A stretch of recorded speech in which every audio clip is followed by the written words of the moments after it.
At this time, I have the honor to present to you the moral leader of our nation.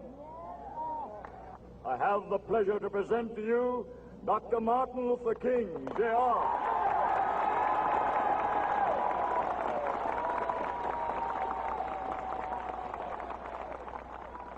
I am happy to join with you today in what will go down in history as the greatest demonstration for freedom in the history of our nation.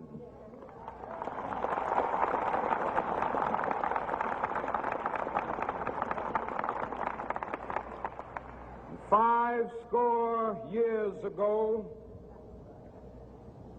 a great American in whose symbolic shadow we stand today signed the Emancipation Proclamation. This momentous decree came as a great beacon light of hope to millions of Negro slaves who had been seared in the flames of withering injustice. It came as a joyous daybreak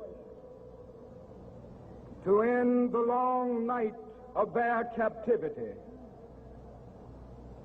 But 100 years later,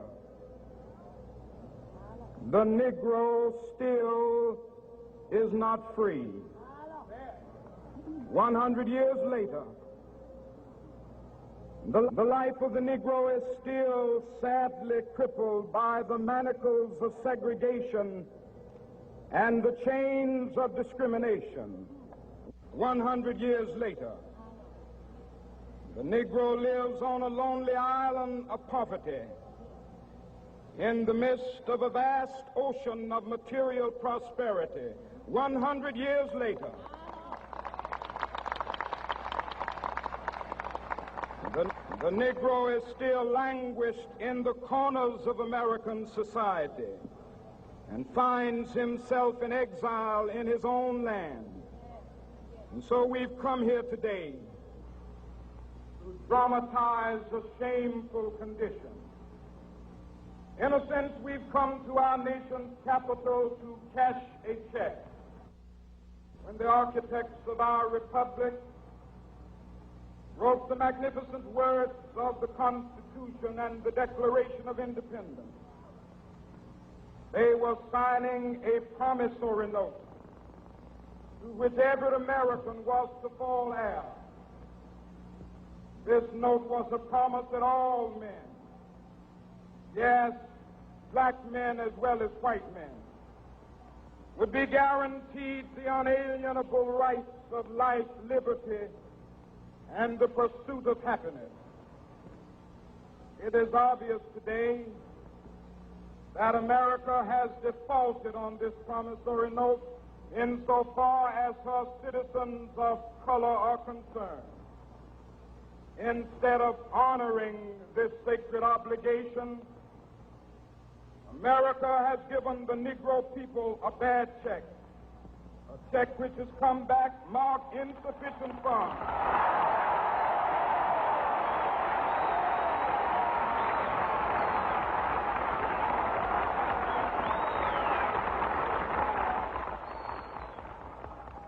But we refuse to believe that the Bank of Justice is bankrupt. We refuse to believe that there are insufficient funds in the great vaults of opportunity of this nation.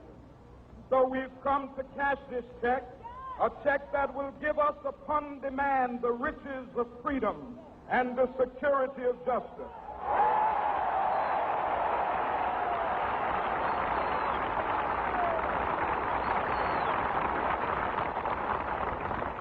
We have also come to this hallowed spot to remind America of the fierce urgency of now. This is no time to engage in the luxury of cooling off or to take the tranquilizing drug of gradualism.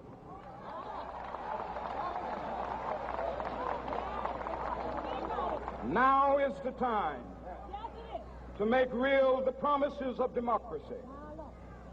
Now is the time to rise from the dark and desolate valley of segregation to the sunlit path of racial justice. Now is the time to lift our nation from the quicksands of racial injustice to the solid rock of brotherhood. Now is the time to make justice a reality for all of God's children. It would be fatal for the nation to overlook the urgency of the moment. This sweltering summit of the Negro's legitimate discontent will not pass until there is an invigorating autumn of freedom and equality. 1963 is not an end, but a beginning.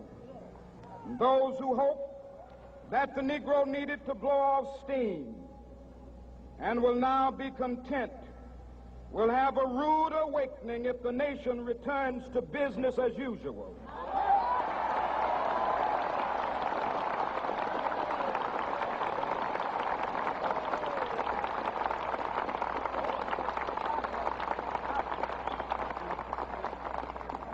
There will be neither rest nor tranquility in America until the Negro is granted his citizenship rights.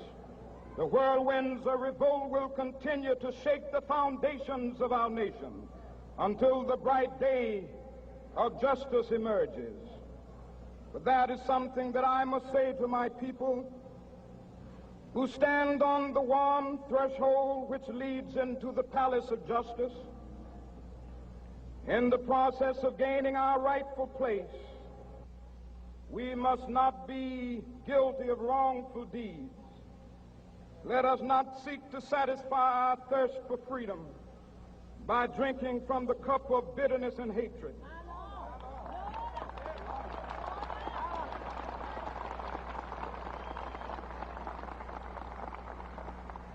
We must forever conduct our struggle on the high plane of dignity and discipline. We must not allow our creative protests to degenerate into physical violence. Again and again, we must rise to the majestic heights of meeting physical force with soul force. The marvelous new militancy which has engulfed the Negro community must not lead us to a distrust of all white people. For many of our white brothers, as evidenced by their presence here today, have come to realize that their destiny is tied up with our destiny.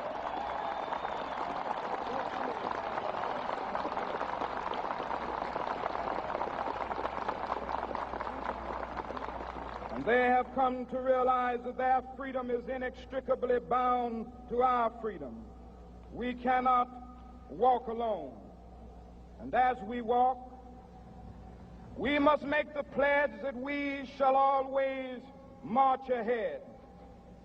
We cannot turn back. There are those who are asking the devotees of civil rights, when will you be satisfied? We can never be satisfied as long as the Negro is the victim of the unspeakable horrors of police brutality. We can never be satisfied as long as our bodies, heavy with the fatigue of travel, cannot gain lodging in the motels of the highways and the hotels of the cities.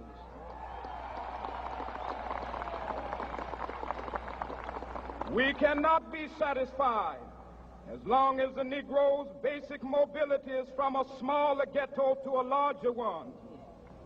We can never be satisfied as long as our children are stripped of their selfhood and robbed of their dignity by signs stating for whites only.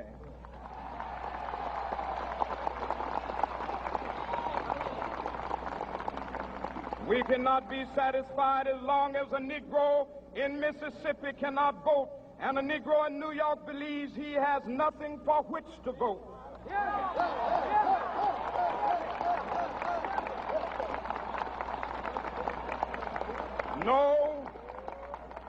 No, we are not satisfied, and we will not be satisfied until justice rolls down like waters and righteousness like a mighty stream.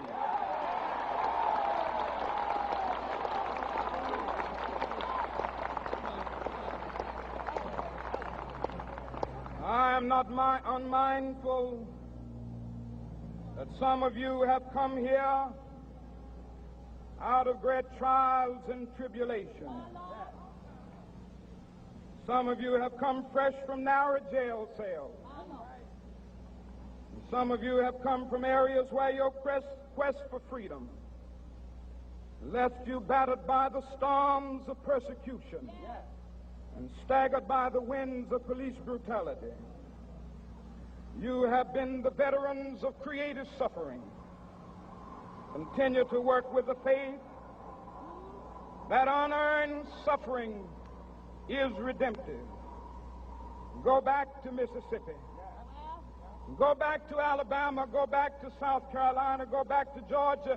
Go back to Louisiana. Go back to the slums and ghettos of our northern cities, knowing that somehow this situation can and will be changed. Let us not wallow in the valley of despair. I say to you today, my friend,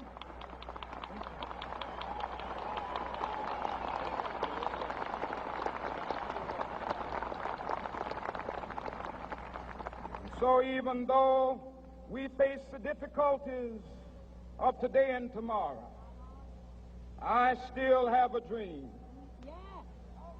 It is a dream deeply rooted in the American dream. I have a dream that one day this nation will rise up and live out the true meaning of its creed. We hold these truths to be self-evident, that all men are created equal.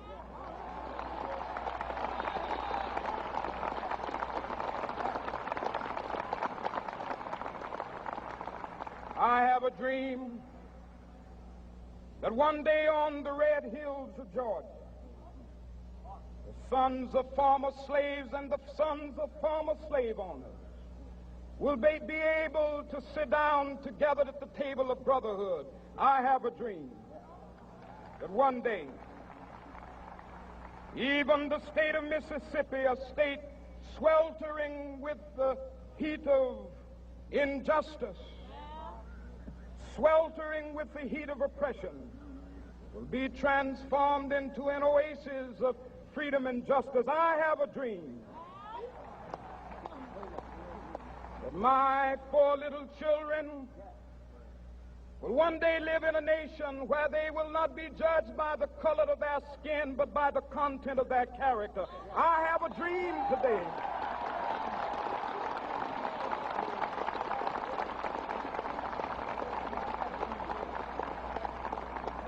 I have a dream that one day down in Alabama, with its vicious racists, with its governor having his lips dripping with the words of interposition and nullification, one day right there in Alabama, little black boys and black girls will be able to join hands with little white boys and white girls as sisters and brothers. I have a dream today